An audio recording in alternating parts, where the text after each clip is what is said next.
Merci de votre fidélité, mesdames, messieurs. Bienvenue dans votre émission Opinion. Cette semaine, nous recevons sur ce plateau le commissaire divisionnaire de classe exceptionnelle à la retraite, Boubacar Sadio. Bienvenue à vous, commissaire. Merci Ndeye Fatou, Madame Baké. Mes hommages, mes salutations à votre président directeur général, Sidi Lamine Niasse, qui fait un excellent travail, ainsi que l'ensemble de son personnel. Mes salutations aussi à ce technicien qui vous accompagne dans la réalisation de cette émission. Oui. Merci beaucoup, Monsieur Sadio, et merci encore une fois d'avoir répondu à notre invitation.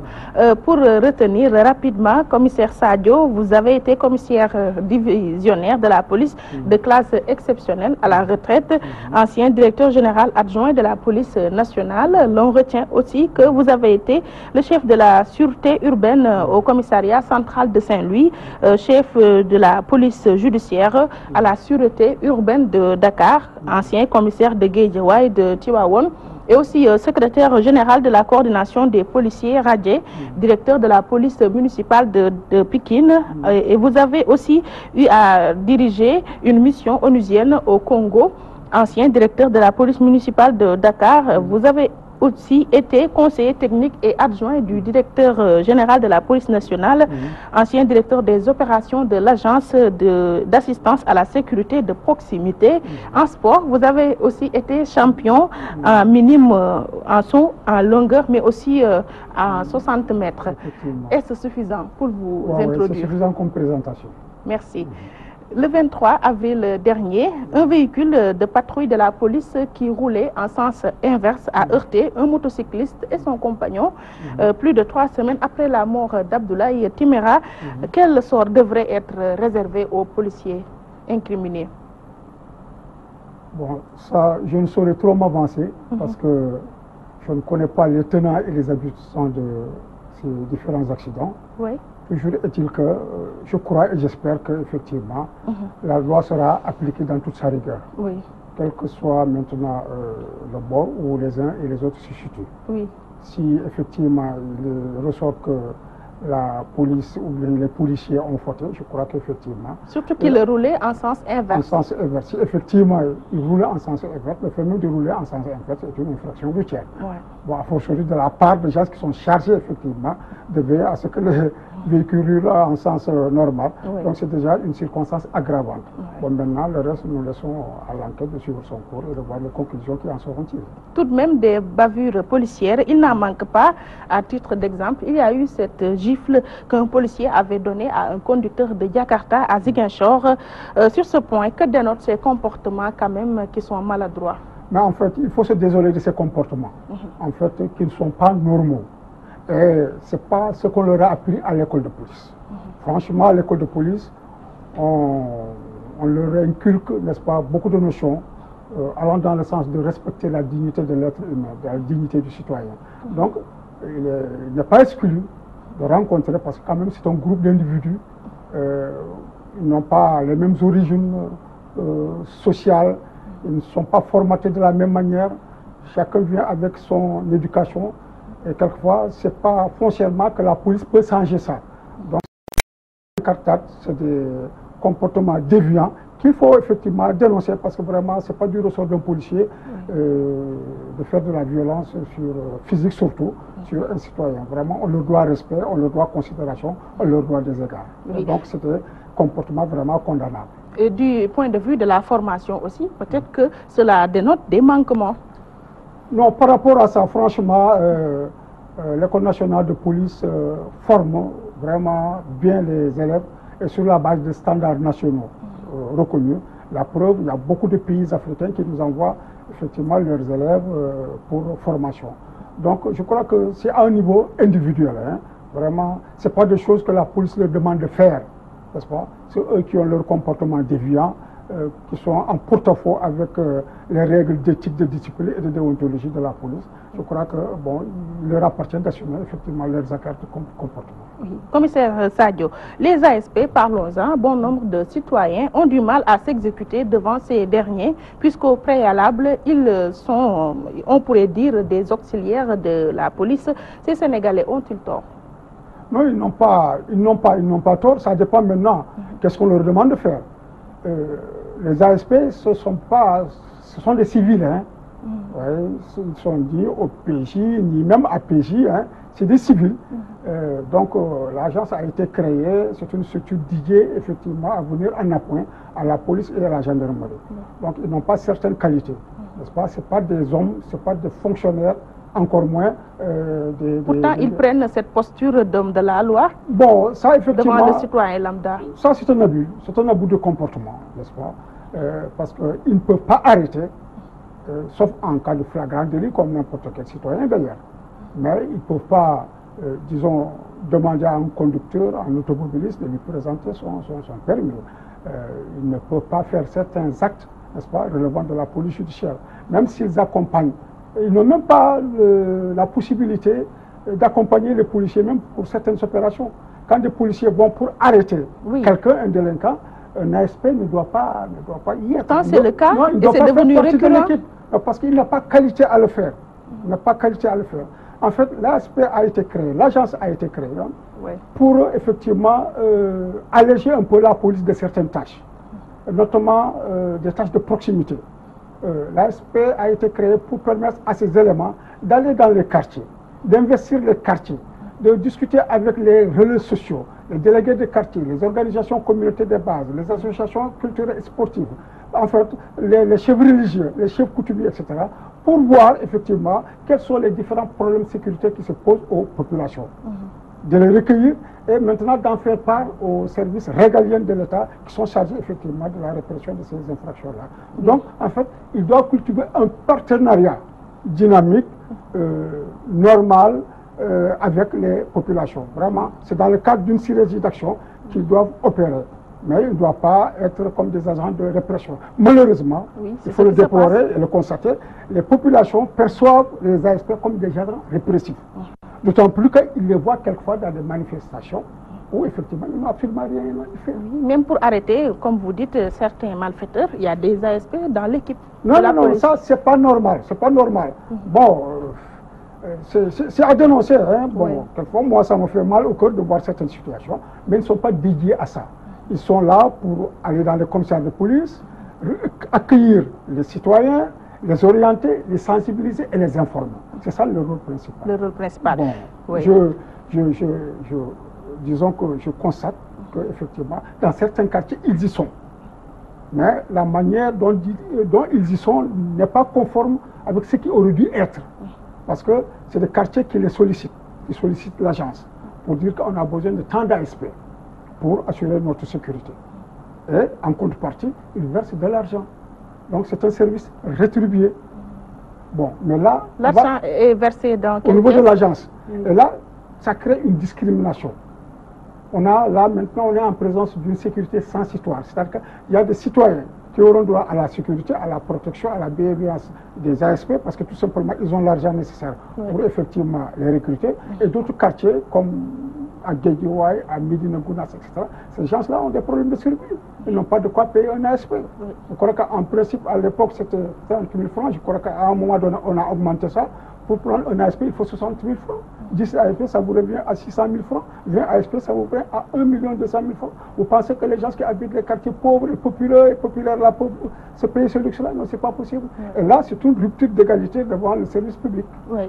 C'est certain que durant votre carrière, vous avez votre appréciation sur beaucoup de demandes d'autorisation, de manifestations à ce sujet. Est-ce que le motif de trouble à l'ordre public n'est pas utilisé d'une manière abusive? Bon, il faut dire que la manifestation, disons que c'est l'expression collective d'une conviction. N'est-ce pas? C'est des gens qui se regroupent pour dire que, bon, on va manifester parce qu'on a telle chose à dire. Mais il faut reconnaître également que c'est un droit constitutionnel consacré, qui n'est sujet qu'à une formalité déclarative. Hein. Bon, mais cependant, c'est pas un droit absolu. C'est-à-dire que l'autorité peut y apporter effectivement des restrictions en fonction de beaucoup de choses. Même s'il est inscrit dans la Constitution. Notamment l'ordre public. N'est-ce pas? Effectivement, parce qu'il appartient à l'autorité également de veiller effectivement à ce que l'ordre public soit respecté. Évidemment, dans beaucoup de cas, l'autorité administrative invoque le trouble à l'ordre public. Je reconnais en toute honnêteté que vraiment c'est très commode comme prétexte. À la limite, c'est une échappatoire. Bon, pour les autorités administratives aussi, il faut reconnaître que quelquefois, pour certaines catégories de manifestations, bon, peut-être que c'est le préfet qui signe, mais il reçoit des instructions vraiment de son supérieur. Ah oui? Ah oui, c'est compte tenu de la délicatesse. Supérieur comme le ministre de l'Intérieur bon, ou bien... Je dis supérieur et je m'en contente de rester là. Ce sont donc les supérieurs qui donnent des ordres à ces administratifs. Ça dépend de la nature de la manifestation. Oui. Parce qu'une manifestation qui implique, par exemple, la participation d'une très grande masse de citoyens qui peuvent avoir des influences et des incidences sur la marche du pays, etc. Oui. Mais bien évidemment que, effectivement, le préfet sera peut-être obligé de prendre l'avis, ne serait-ce que l'avis responsable de son supérieur, et ce supérieur même pourrait prendre l'avis de son supérieur à lui aussi pour voir, compte tenu, c'est peut-être une meilleure gestion de la situation. Oui. Et ce droit, il est inscrit dans la Constitution. L'arrêté préfectoral, est-ce qu'il est au-dessus d'une loi constitutionnelle? Non, vous savez, la Constitution, disons, a des dispositions générales. Donc, elle n'entre pas dans les détails. Elle consacre un principe. Mais dans l'exécution, dans l'application de ce principe-là, l'autorité, effectivement, qui est chargée de l'ordre public, parce que aussi, défendre l'ordre public fait partie de la Constitution, c'est une disposition constitutionnelle. L'État a pour mission principale de veiller à la sécurité et à la protection des personnes, des biens et des institutions. Donc, vous voyez que ce n'est pas contradictoire, c'est une question d'appréciation. Oui. Et dans le cas d'une manifestation, comme j'ai dit, la police n'a pas pouvoir d'apprécier l'opportunité de l'acte que l'administratif peut prendre. Non, non. Oui. Elle est là tout simplement pour exécuter les ordres reçus de cette autorité administrative. Oui, même si on refuse plus de demandes d'autorisation qu'on accorde. Bon, ça maintenant, bon...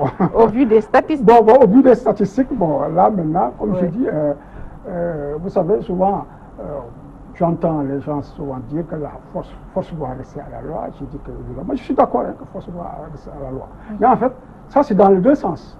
Les deux côtés. C'est-à-dire qu'autant les citoyens sont obligés, sont tenus de respecter les directives et les prescriptions de l'autorité de police, je dis bien l'autorité de police, mais je ne dis pas l'autorité de la police. Il y a une nuance. L'autorité de police, le préfet, il est autorité de police, le gouverneur, il est autorité de police, le maire, il est autorité de police.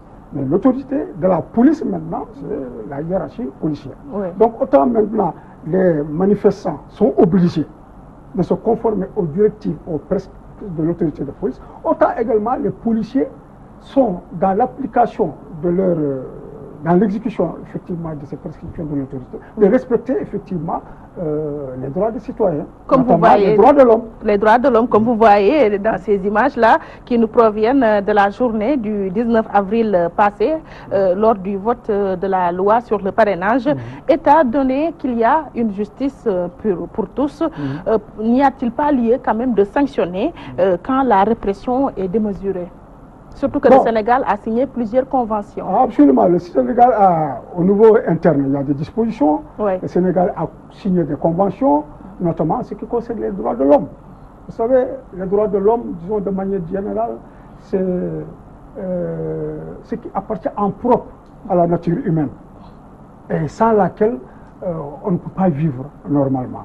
Donc, les droits de l'homme, il faut y ajouter les libertés fondamentales, n'est-ce pas, permettent à chacun, n'est-ce pas, de développer, d'utiliser ses qualités, intelligence, sa conscience, ses capacités et de satisfaire ses aspirations, disons, matérielles, spirituelles et autres, n'est-ce pas. Il repose sur, disons, l'exigence avérée de l'homme, n'est-ce pas, de devoir respecter sa dignité et sa valeur. Ça, vraiment, c'est incontestable. Et les gens qui sont chargés, moi je ne parle pas de force de répression, comme les gens ont l'habitude de dire, je dis que ce sont les agents chargés de l'application de la loi. Obligés également de se conformer à ça, de respecter la dignité humaine dans les interventions. Qui devient le policier, il peut réprimer, parce que la répression, on ne peut pas la supprimer. C'est une illusion de penser qu'on peut supprimer la répression. Mais le policier, il peut réprimer, il peut faire son travail de la manière la plus rigoureuse et même la plus vigoureuse, mais tout en respectant effectivement il y a aussi la répression. Bon, effectivement, faire preuve de diplomatie surtout. Non, mais effectivement, la meilleure manière d'intervenir, vous savez, il y a des étapes. Hein. Disons que les principes et philosophies du maintien de l'ordre, c'est quoi? C'est prévenir les troubles pour ne pas avoir à les réprimer. D'abord, c'est prévenir les troubles pour ne pas avoir à les réprimer. C'est quoi encore? C'est essayer de maintenir un équilibre entre l'ordre nécessaire et le désordre acceptable. C'est quoi encore? On intervient devant un citoyen qui devient un adversaire du moment. Mais il n'est jamais un ennemi. Donc, c'est des choses qu'il faut que le policier qui est chargé d'appliquer la loi intègre, n'est-ce pas? Les enjeux de l'ordre, du maintien de l'ordre, c'est quoi? C'est faire en sorte de préserver l'ordre qui est déjà établi. Bon, en usant maintenant de méthodes modérément coercitives et éviter de faire recours à la violence qui est utilisée maintenant en cas de rétablissement de l'ordre public. Parce que c'est deux notions différentes. Le maintien de l'ordre et le rétablissement de l'ordre. C'est pourquoi on parle de MROP. De l'ordre public. Oui, en parlant de l'ordre public, commissaire Sadio, l'insécurité quand même est devenue assez préoccupante. À ce niveau, qui a failli? Les citoyens, l'État ou bien les forces de l'ordre? C'est une responsabilité partagée. Aujourd'hui, vraiment, comme je dis, l'angoisse, l'inquiétude gagnent tout le monde. Les gens sont perplexes, les gens sont plus ou moins inquiets. Bon, maintenant, s'il s'agit de situer les responsabilités, comme je dis, c'est des responsabilités.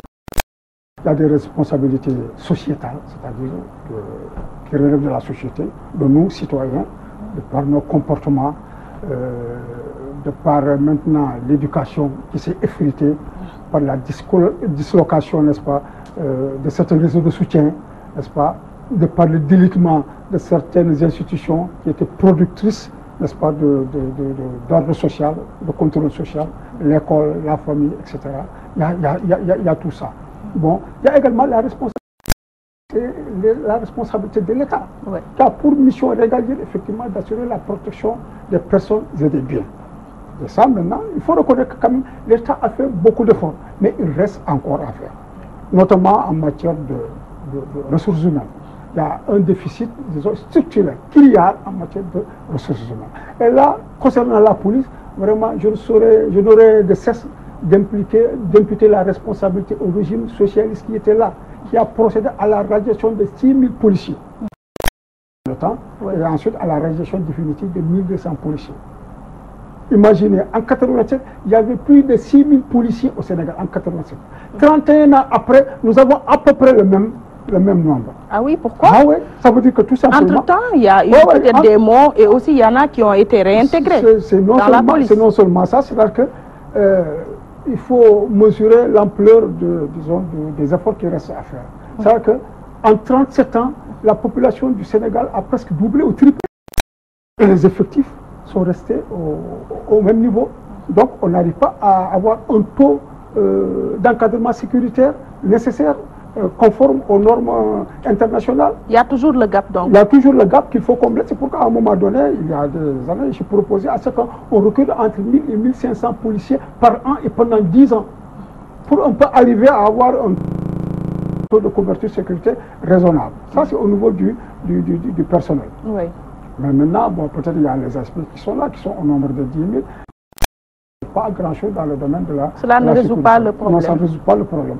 Et maintenant aussi, il y a des efforts à faire dans l'équipement de la police, dans la mise à niveau également des services de police par rapport aux nouveaux défis qui sont là. Mais il faut reconnaître que vraiment aussi nous avons une police performante par rapport au taux d'élucidation des crimes qui sont commis. Il y a un niveau d'élucidation très appréciable, parmi les meilleurs d'Afrique. D'ailleurs, la police sénégalaise est classée 4e meilleure police de l'Afrique. Mais il y a beaucoup d'efforts à faire, n'est-ce pas? Bon, on a introduit par exemple la vidéosurveillance. Bon, je ne sais pas qu'est-ce que ça va donner. Le système d'écoute aussi. Bon, le système d'écoute, ça c'est autre chose, c'est dans notre domaine. Mais pour ce qui est de la mesure qui a été récemment prise, c'est l'introduction de la vidéosurveillance. Ailleurs, on parlait de vidéoprotection. Disons, c'est une sorte de lexicale, n'est-ce pas, pour permettre aux citoyens d'accepter cette mesure-là, parce que souvent les gens voient ça de mauvais œil. C'est pourquoi on parle de vidéosurveillance. Également, pour ça aussi, quand même, il y a des principes à respecter. Il y a le principe de nécessité, il y a le principe de légalité, il y a le principe de proportionnalité, il y a le principe de, comment dirais-je, de responsabilité, de transparence, d'information du public. C'est-à-dire que les citoyens doivent être informés qu'effectivement, d'un dispositif de surveillance. Donc, ce dispositif, est-ce qu'il est... des caméras qui sont reliées via, disons, de communication à un centre de supervision. Et au niveau de ce centre-là, maintenant, il y a des opérateurs pour voir les écrans de contrôle, n'est-ce pas? Il est mis en marche, ce système, à Dakar? Bon, en principe, dans quelques endroits. Mais c'est là qu'il ne faut pas qu'on considère ça comme une panacée. Parce que, autant, vous savez, le délinquant, c'est comme les terroristes, c'est comme le paludisme, il y a des mutations, quoi. C'est-à-dire que les microbes, les virus s'adaptent facilement à la lutte qu'on est en train de mener contre Ils changent aussi de modus operandi. Voilà, justement, c'est ça, c'est-à-dire que c'est les stratégies de déplacement. Bon, il y a des stratégies de déplacement géographique. Ils opèrent dans un endroit bien déterminé. S'ils se rendent compte qu'il y a de la vidéosurveillance, ils vont quitter cet endroit pour aller dans un autre endroit. Il y a des stratégies de déplacement, disons. Ils opèrent le matin. Ils se rendent compte qu'ils sont davantage surveillés le matin. Ils vont opérer l'après-midi ou la nuit.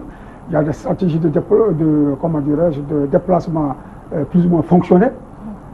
Bon, c'est-à-dire qu'ils changent de mode opératoire, pas de mode opératoire même, mais la nature même du délit.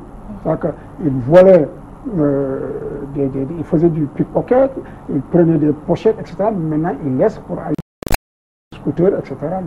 Bon, il y a aussi le changement tactique.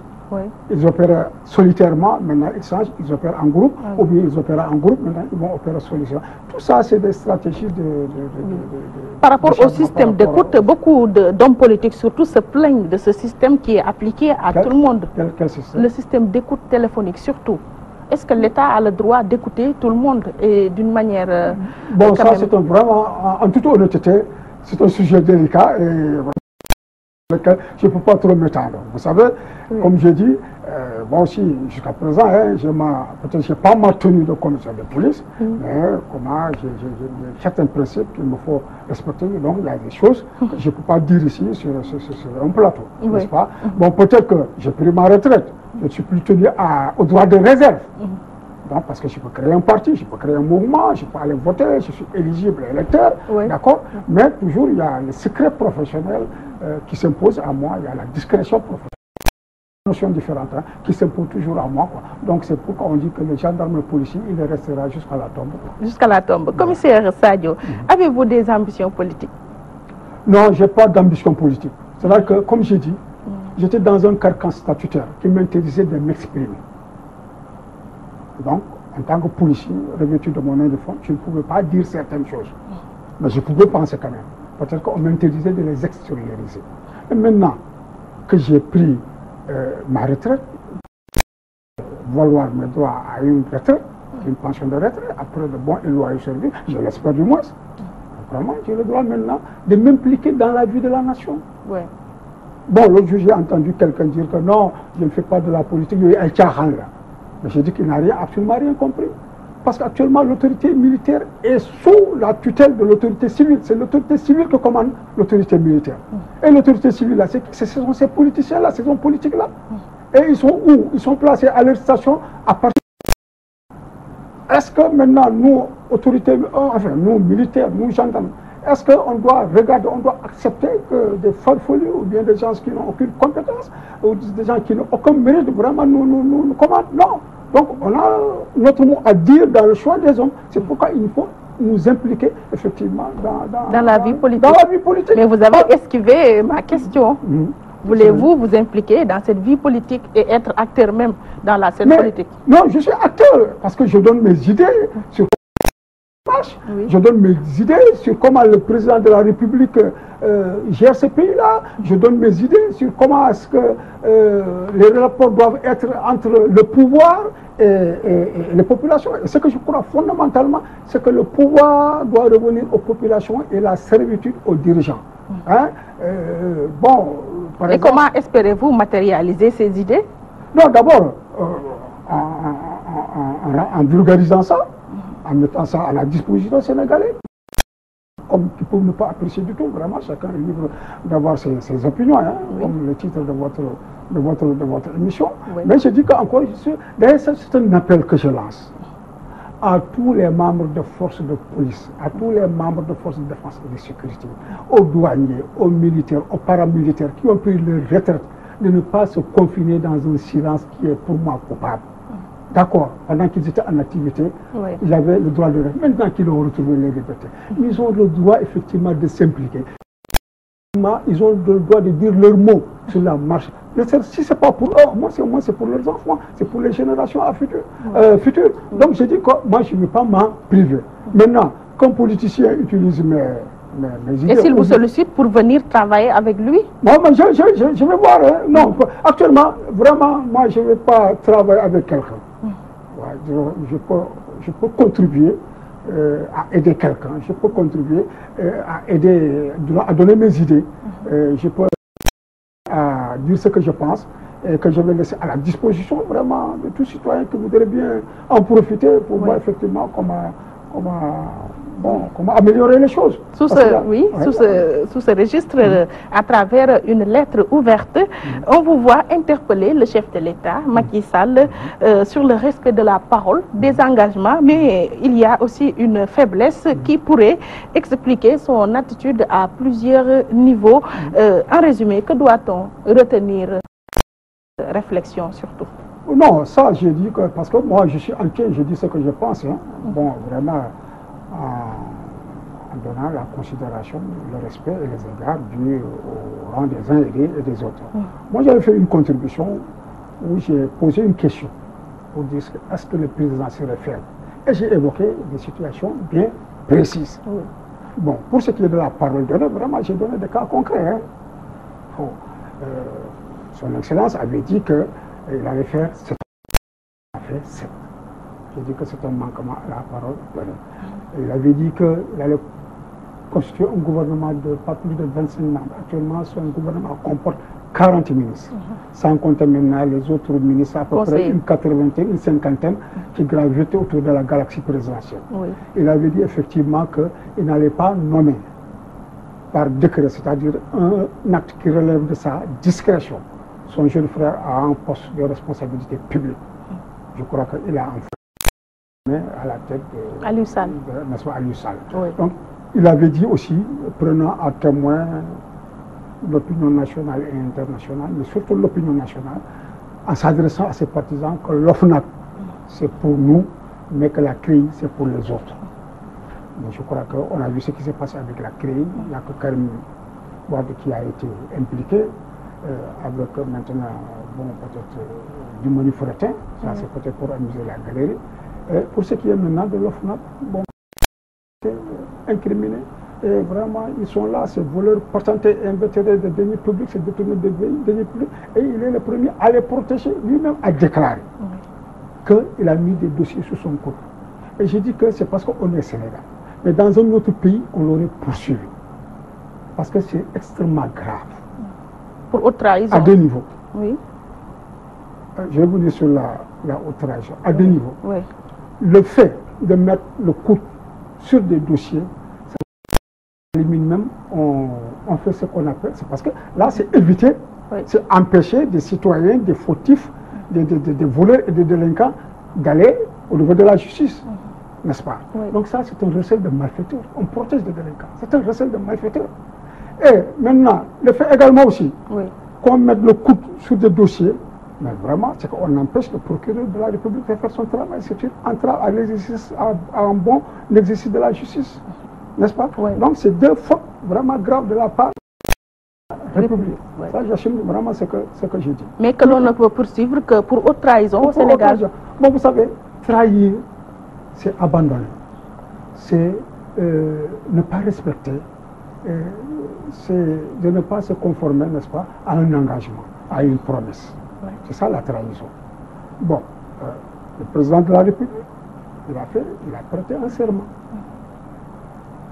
de respecter la Constitution, de mettre tous les citoyens sur le même pied, mais en protégeant les uns et en poursuivant les autres. Effectivement, il y a une rupture d'égalité, n'est-ce pas? Ouais. Bon, il a prêté serment, comme d'autres également ont prêté serment, hein, et qui peuvent être poursuivis de trahison quand ils auront effectivement enfreint ce serment-là. Parce que, bon, prêter serment, c'est promettre de respecter les devoirs de sa profession, liés à sa profession ou à sa fonction. Ouais. Par exemple, le médecin, il prête serment les devoirs de sa profession de médecin. Le PJ, par exemple, il prête serment pour respecter les devoirs liés à sa fonction. Le président, il a prêté serment pour respecter effectivement les engagements et les devoirs liés à sa fonction de président de la République. Ouais. C'est quoi?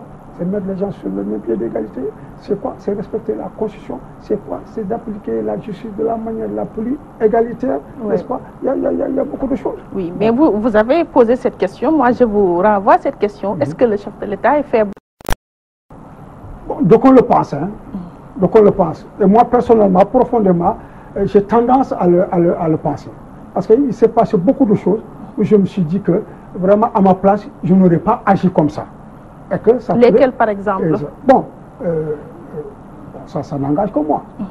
Bon, si vous prenez le cas d'un gars comme Souleymane Jules Diop. Voilà quelqu'un qui a traité le chef de l'État d'être un incapable. Quelqu'un qui n'est même pas à même de diriger un GIE. Quelqu'un qui n'a pas d'épaisseur intellectuelle, ni d'épaisseur politique. Quelqu'un qui ne connaît absolument rien. Et il avait dit aussi que si les gens votent pour Macky Sall, ils vont élire Marième Faye Sall.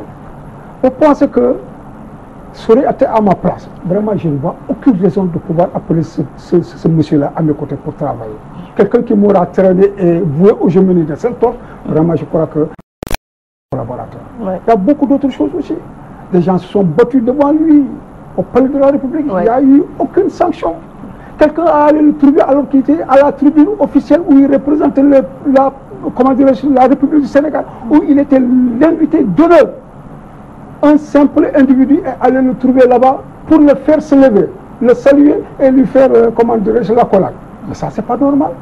Comme j'ai dit, qu'il aurait fait ici à Dakar, à la place de l'indépendance ou à la place de l'Obélisque, les gars du GIGN l'auraient jeté dans le fourgon. Absolument. Donc j'ai dit que c'est pas normal. Il y a beaucoup d'autres choses. Et ça, c'est sur le plan public. Sur notre plan, je me garde vraiment d'avancer. Mais sur le plan public, c'est quelque chose que les gens ont constaté. C'est pas de l'invention. Donc moi, quand je dénonce des faits, c'est sur la base d'éléments objectifs d'appréciation. Maintenant, libre à chacun d'interpréter ça. Il y a quelquefois des gens qui me disent ouais, tu es un encagoulé, mais je ne suis pas un encagoulé. Je donne mon nom, Boubacar Sadio, mes anciennes fonctions comme ceux de policier divisionnaire à la retraite. Ouais. Je suis en quoi est-ce que je suis encagoulé? Mais je dis ce que je pense, parce qu'il faut qu'on se dise la vérité dans ce pays-là. Sinon, ça n'ira pas. Oui.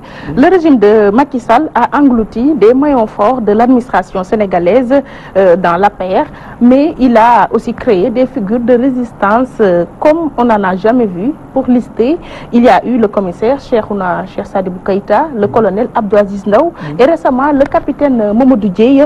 Leur point commun, ils proviennent des corps militaires et paramilitaires. Qu'est-ce qui devrait l'expliquer? Ces corps militaires et paramilitaires sont des citoyens comme vous.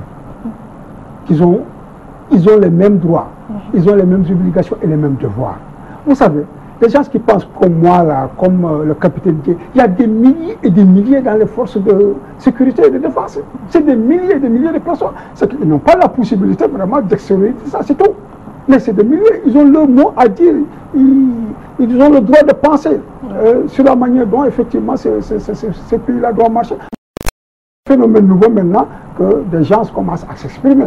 Oui. Bon, espérons tout simplement que nous allons susciter une émulation pour que d'autres également, au sortir effectivement de leurs obligations et devoirs de réserve statutaire, puissent effectivement exprimer leurs idées, leurs opinions sur la manière dont le pays là marche. Parce qu'il y a beaucoup de choses qui ne vont pas. Et je crois que vraiment, on a notre mot à dire, oui. Aussi bien au niveau des élections, aussi bien au niveau des institutions, au niveau de beaucoup d'autres choses également. Oui. Donc, si je prends le cas par exemple du ministre de l'Intérieur, Ali Ndiaye, vraiment, personnellement, je lui demande solennellement de démissionner. Pourquoi? Pourquoi? Pour deux raisons principales et objectives. Premièrement, au cours d'une émission télévisée, il a dit qu'il va s'employer, il va s'échiner, il va faire tout ce qui est en son pouvoir pour effectivement donner des cartes d'électeurs à ses partisans pour élire le candidat, je crois, au premier tour. Au premier tour. Mais ça même, c'est une incantation, n'est-ce pas? Je crois que ça participe d'un exorcisme mental et psychologique pour évacuer une certaine peur. Ce ne sera pas possible pour éventuellement même d'ailleurs faire accepter une certaine forfaiture. Bon, comme je dis, il a fait preuve, parce qu'il n'a pas fait preuve de neutralité. Ça, c'est la première raison, oui. La première raison, parce qu'en fait, les gens confondent impartialité et neutralité. Parce qu'il a le droit d'être appelé. Partisan donc. Partisan. Oui. Mais il a l'obligation d'être impartial. Vous savez, on peut être neutre et être impartial.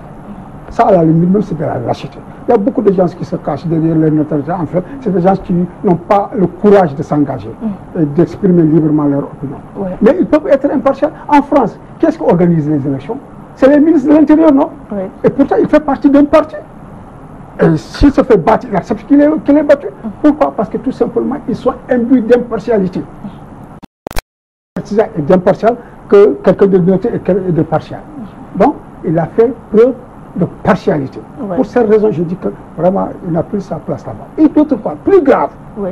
M. Ali Ndiaye est taxé et accusé d'être un faussaire. Pas par moi, je n'en sais absolument rien, mais par Abdoul Mbaye, l'ancien premier ministre, par Sonko et par d'autres.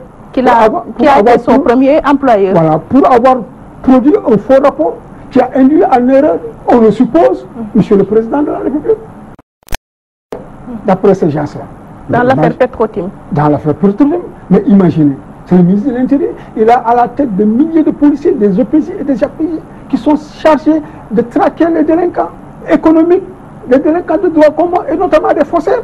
Imaginez ces gens-là qui voient que le patron est accusé d'être un faussaire. Mais c'est difficile à supporter pour ces gens-là. Imaginez qu'il fasse une revue de troupes. Mais avec quelqu'un qui lui donne les honneurs, vont le regarder. Je crois que ne serait-ce que pour ça, pour mettre à l'aise le président de la République, pour mettre à l'aise ces gens-là, et lui-même pour laver son honneur, il n'a qu'à démissionner. Et quand les choses seront claires maintenant, quand il aura été blanchi, vraiment il n'y a pas de problème. Oui. Mais jusqu'à présent, il garde un mutisme qui pour moi est une sorte d'aveu. Oui. Voilà, il n'a qu'à éclairer notre lanterne. Et au sujet de la présidentielle de 2019, Oui. Le président Macky Sall pourra-t-il passer au premier tour comme le veut Ali Ndiaye? Bon, ça en fait, disons, d'abord, en fait, ce qui va se passer en 2012, Oui. il n'y a que Allah. Ouais. Il n'y a que Allah qui sait ce qui va se passer Bien sûr. en 2012. Oui. Mais quand même, nous, on a le droit de faire des analyses sur la base d'une situation contextuelle.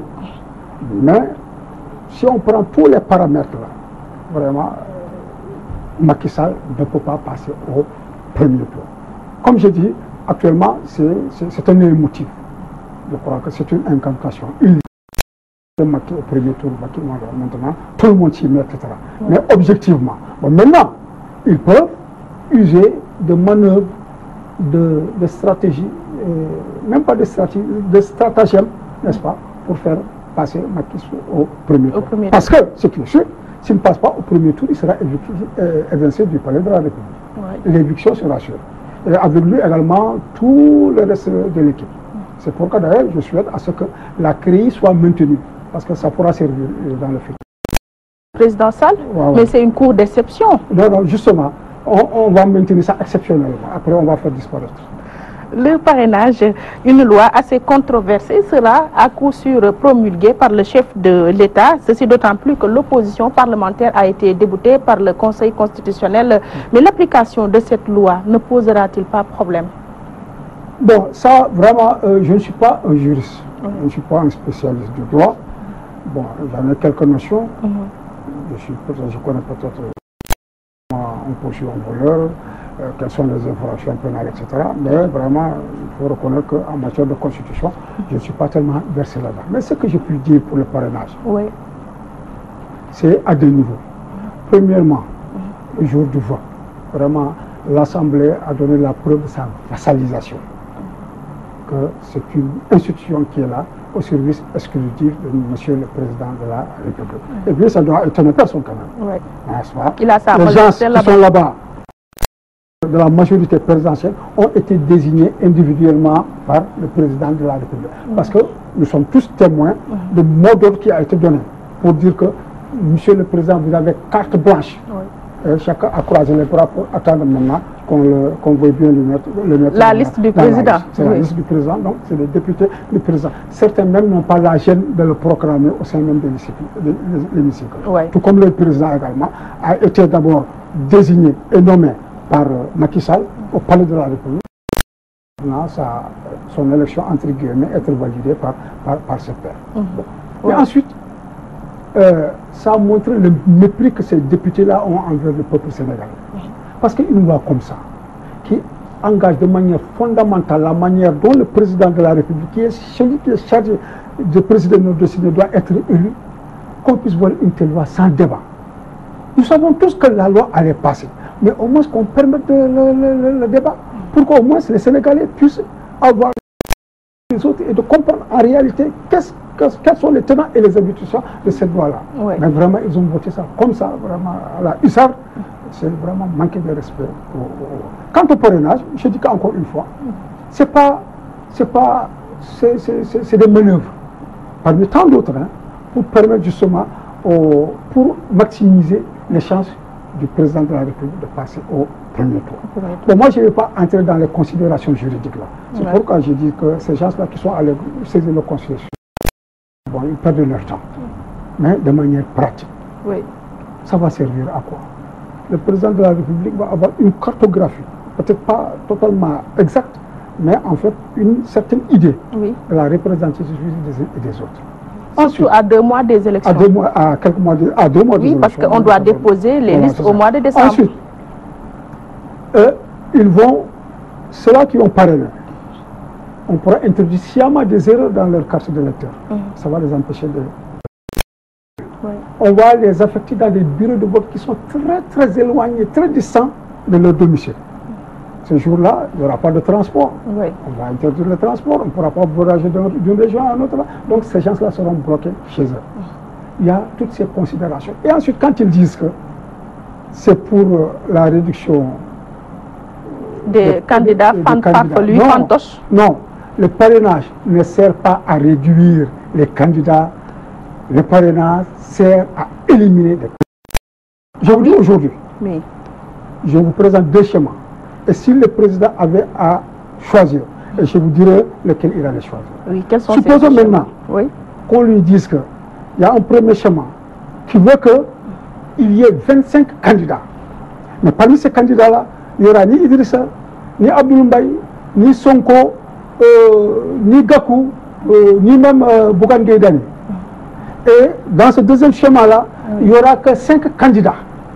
Vous savez, par rapport au nombre de cas. Mais ces 5-là, il y aura Idrissa, il y aura Sonko, il y aura Abdoul Mbaye, il y aura Gakou, hein, il y aura, comment dirais-je, Bougane Gueye Dany. Oui.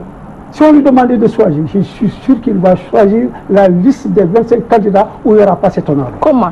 Non, je sais. Comment? Oh, ça c'est bien. C'est pour dire que ça va servir à éliminer, non pas à réduire. Parce qu'en fait, il y a des candidats qui sont gênants. On a commencé par éliminer Karim Wade. Ensuite, Khalifa. Ça n'a pas marché. Mais malheureusement pour eux, ils ont ouvert le boulevard à celui que Macky craint le plus. Et c'est Idrissa Seck. Ouais, c'est ça. À force de faire le vide autour de soi, on finit par se mordre la queue. Et c'est le cas. Nous restons avec le chef de l'État, le président Macky Sall. Il a lancé un appel à la concertation autour des contrats gaziers et pétroliers. Il voudrait d'ailleurs revoir tous ces contrats. En flair d'enquêteur, y a-t-il pas anguille sous roche? Il y a plus qu'anguille sous roche. Il y a éléphant sous roche. Ah bon, oui. en fait, c'est là que ça ne sert à rien. C'est vrai qu'en fait, on semble jouer avec l'intelligence, avec, disons, la perspicacité des Sénégalais. Mais monsieur le Président, avec tout le respect que je lui donne, il a signé tous les contrats sur lesquels il ne peut pas revenir. Ça, c'est sûr. Il ne peut pas revenir. Donc, demander aux gens de venir discuter, et puis, c'est la manière... Là, il faut respecter une certaine forme pour que les gens puissent donner du sérieux à votre appel. Mais lancer des appels comme ça au cours de cérémonies plus ou moins qui n'ont aucun rapport avec la vie du pays, qui n'intéressent pas l'opposition, etc. Je dis que, bon, quelque part, vraiment, c'est un peu léger, quoi. C'est un peu léger. Donc, je crois que, bon, peut-être, je ne sais pas, qu'est-ce qu'il subodore, le président de la République, ou qu'est-ce qu'il voit en perspective, mais je suis sûr que c'est pour moi, vraiment, je doute de sa sincérité. Oui, de cet appel. Et pour moi, je dis que ce n'est pas la peine d'y rentrer. L'autoroute à péage, ce bien commun devenu un cauchemar pour certains, comporte une nébuleuse. Alors, comment faire pour que les Sénégalais en bénéficient, mais sans casquer fort? Sans casquer fort, bon, tout simplement, il faut renégocier le contrat, et puis c'est tout, c'est aussi simple que ça. Mais cela va nous coûter des milliards. Ah bon, maintenant, si c'est... L'affaire ArcelorMittal. Bon, mais si c'est pour sauvegarder les intérêts du pays, ça vaut le coup. Maintenant aussi, maintenant, ce qui est beaucoup plus urgente maintenant, c'est vraiment mettre en place toutes les commodités nécessaires, n'est-ce pas, pour que les Sénégalais puissent circuler vraiment en sécurité. Il fait sombre, c'est obscur au niveau du péage. Il n'y a aucune sécurité, on peut se faire agresser à tout moment. Il y a eu des cas d'agression. Oui, bon, on le voit dans ces images. Oui, il a fallu peut-être que maintenant, quelqu'un qui a une certaine autorité soit victime de ça, pour que les gens en parlent. Mais il y a des citoyens anonymes, de pauvres Sénégalais, n'est-ce pas, de morts Sénégalais, modestes, mais qui ont été victimes de cette incurie au niveau de l'éclairage. Bon, maintenant, si ça peut toujours servir à rectifier les choses aussi, tant mieux. Pourtant, Eiffage nous dit que c'est l'État qui devrait s'occuper de l'éclairage. Bon, en fait, j'ai entendu le président donner un exemple, pour dire que dans certains pays, les autoroutes ne sont pas éclairées. Mais là, ce sont des autoroutes qui se trouvent en rase campagne. Mais là, vraiment, c'est en pleine zone urbaine, n'est-ce pas? Donc, même si c'est, comment dirais-je, il n'y a pas obligation d'éclairer l'autoroute, ce dont je doute fort, mais vraiment, il appartient à l'État vraiment de mettre l'éclairage nécessaire pour vraiment mettre à l'abri ces citoyens. Bon, Eiffage, bon, vous savez, bon, il est un pays conquis, quoi. Eiffage? Ah, oui, le Sénégal est un pays indépendant à ce que je sache. Ça, c'est évident. Actuellement, vraiment, nous sommes sous la coupe, sous la coupole et vraiment sous la férule de la France. Et peut-être à un moindre degré d'autres pays d'Afrique ou bien d'Asie. Commissaire Sadio, soudainement, le préfet de Dakar a pondu un communiqué autorisant les rencontres des francs-maçons dans la capitale sénégalaise. N'avez-vous pas l'impression qu'on lui a tordu le bras? Bon, je ne vais pas utiliser votre terme pour dire qu'il a pondu. Hein. Bon, je dirais tout simplement qu'il a édicté, il a pris un arrêté, n'est-ce pas, abrogeant un premier acte administratif qui interdisait la tenue de structure d'obédience maçonnique. Bon, il y a eu la pression, justement, de ces contempteurs de la franc-maçonnerie qui fait qu'ils ont reculé. Bon, mais quand ils ont reculé, les francs-maçons également ont eu la pression pour dire que, ah bon, si c'est comme ça, vous allez voir avec nous. Et qui connaissent leur façon d'agir, qui connaissent leur influence, n'est-ce pas, leur capacité d'influence, n'est-ce pas, leur capacité. Vraiment, ça ne m'étonne pas que les autorités soient revenues sur leur décision initiale, première, pour effectivement dire qu'on a abrogé ça. Et maintenant, c'est une façon de dire que maintenant, les gens peuvent venir à Dakar. Oui. Bon, en fait, c'est là que soit logés avec nous-mêmes, hein, nous sommes dans un pays laïque, hein, bon, qui consacre justement le droit de se réunir, la liberté de culte, etc. Bon, c'est ça que je demande tout simplement à ces contempteurs de la franc-maçonnerie, comme je l'ai dit, vraiment la même ardeur, la même fougue. Vraiment, je souhaiterais qu'ils manifestent pour interdire la vente d'alcool, parce que ça nuit également à l'islam. Qu'ils interdisent, comment dirais-je, la prostitution, c'est contraire aux valeurs de l'islam. Qu'ils interdisent tout ce qui est valeur contraire à l'islam. Mais sinon, Ouais, vraiment, qu'il est chacun maintenant. Et quelles seront les conséquences? Les actions de sa foi. Quelles seront les conséquences? Les conséquences de quoi? Oui, de ces rencontres qui sont maintenant autorisées à Dakar. Ça se passe dans un lieu privé.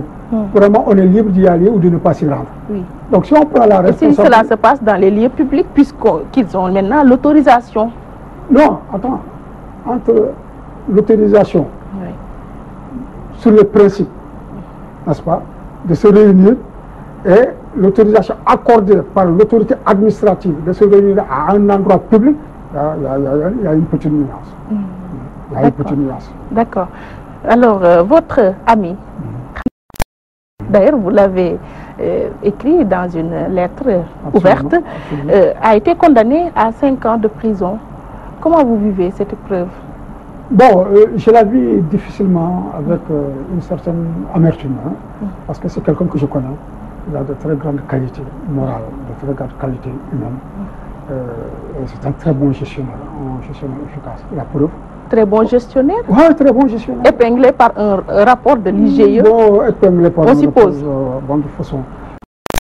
La Cour des comptes ici, il y a la RMP, etc. Il y a beaucoup de structures qui ont effectué des contrôles sur la manière dont la ville de Dakar a été gérée.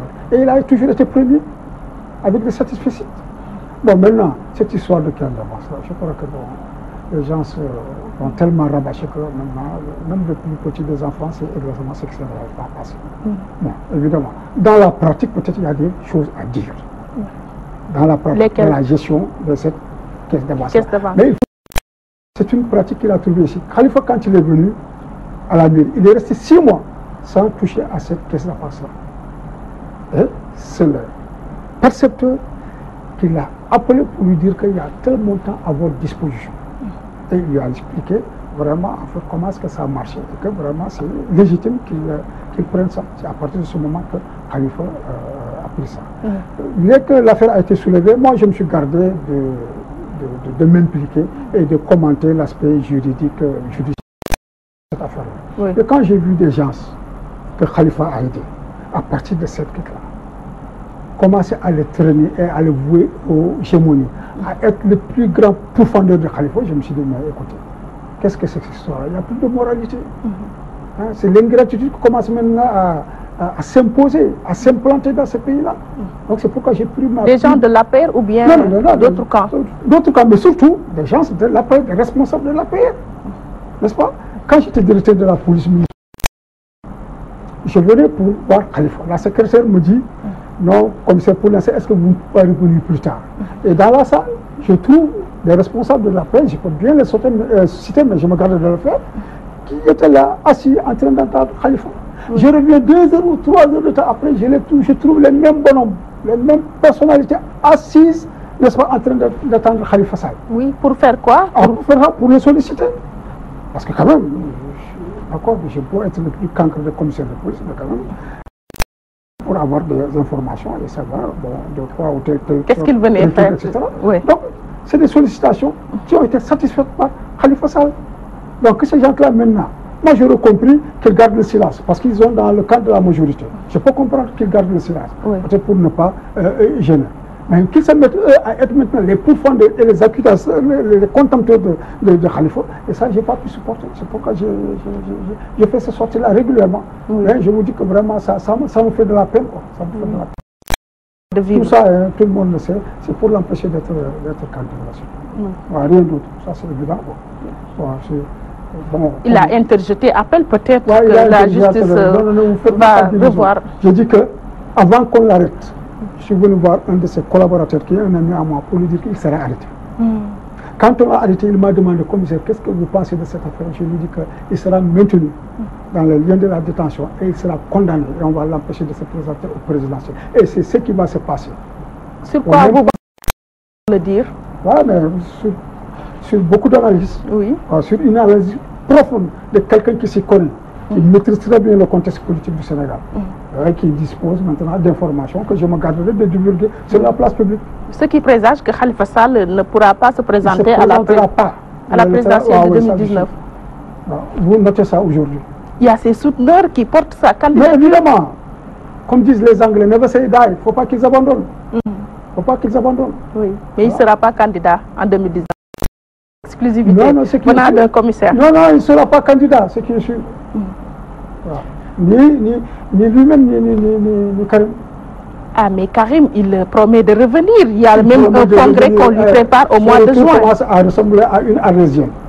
Il va revenir, il va pas. Ce qui est, c'est l'État, c'est l'autorité, c'est le président Macky Sall qui ne les laissera pas se présenter à la présidentielle. Et que fera le Parti démocratique sénégalais? Bon, de leur part, vraiment, je les aime bien parce que moi, je suis proche collaborateur de Abdoulaye Wade, que j'aime bien, et je sais qu'il me rend l'appareil. Oui. Mais c'est-à-dire que c'est suicidaire de dire qu'on n'a qu'un plan A. Quand on est stratège, on a beaucoup de plans. Quand on est stratège, on a beaucoup de plans. Ils disent que leur plan, c'est Karim. Il n'y a pas de plan B, ni C, ni D, c'est Karim. Je dis que c'est suicidaire. Ils risquent de ne pas avoir un candidat en 2019. De toute façon, bon, ils n'ont qu'à interpréter comme ils veulent. Oui. Je crois que c'est suicidaire de dire qu'on n'a qu'un seul plan. Quand on est un bon stratège, on a plusieurs sacs plusieurs trucs dans son tour. Je vous remercie, commissaire Sadio. C'est moi qui vous remercie. Et bon, peut-être que j'ai dû employer un langage plus ou moins dur, je m'en excuse, n'est-ce pas? Peut-être, bon, mais c'est la fougue, n'est-ce pas? C'est la passion. Et aussi, je suis quelqu'un d'entier, quoi, qui ne peut pas cacher ses sentiments. Oui. Voilà. Ce fut un plaisir pour nous de vous avoir reçu dans l'émission Opinion sur Walfadjri. Merci beaucoup. Merci à nos auditeurs et téléspectateurs qui nous ont prêté attention. Grand merci à Mamadou pour réaliser cette émission. Merci à Oustaz Hassan Diouf pour la coordination et à ma collègue Fatoumata Seindir pour les soins esthétiques. Excellente semaine à vous. Rendez-vous la semaine prochaine, Inch'Allah. Voilà.